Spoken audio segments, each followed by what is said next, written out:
Today I will tell you the story of a Syrian man from the occupied Golan Heights, who you may have not heard of. His name is Sidqi al-Maqt, a Syrian Druze who served 32 years of his life in the Israeli occupation jails, 27 years of which were consecutive. The Israeli occupation authorities released al-Maqt in 2012 after serving 27 years in imprisonment, only to arrest him again on February 25, 2015, after they broke into his family's house and tampered with his belongings and confiscated his mobile phones and laptop without giving any justification for this blatant transgression.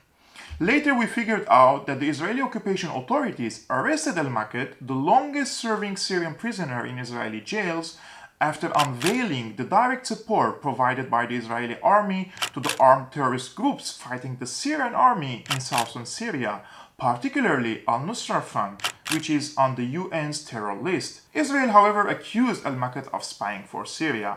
On May 16, 2017, the occupation authorities issued a 14-year imprisonment sentence against al-Maqt after his trial had been postponed dozens of times. Yesterday, Sidqi al-Maqt issued a statement from the prison saying that following the efforts of President Bashar al-Assad and Russian President Vladimir Putin, he will be released to Damascus for 20 years. 5 years later, he is entitled to apply for a return to the occupied Golan. The Russian military attaché to Israel met with him in the prison and offered him the deal, but al-Maqt rejected the offer, demanding that he instead be allowed to return to his hometown in the occupied Golan Heights, where his family and roots belong to. Al-Maqt said, "I would like to make it clear to the public that although I miss embracing Damascus and my freedom, I refuse to embrace Damascus on Israeli terms, and I don't accept the freedom dictated by the restrictions of the occupation." Finally, al-Maqt thanked Assad and the Syrian army, saying that he felt great strength as he was sitting in front of the Russian military attaché because Syrians have a sincere and patriotic leader named Bashar al-Assad who is following his case from Damascus. Al-Maqt is a great example of the steadfastness of the Syrian people in the Golan Heights, which is occupied since 1967.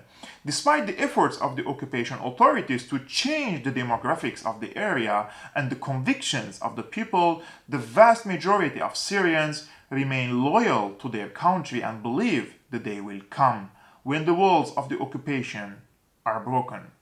I'm Kiborg Almasian of Syrian Analysis. I hope you will support this work if you appreciate it. Your support does keep this work coming. As little as $2 per month through patreon.com/SyrianaAnalysis make a big difference.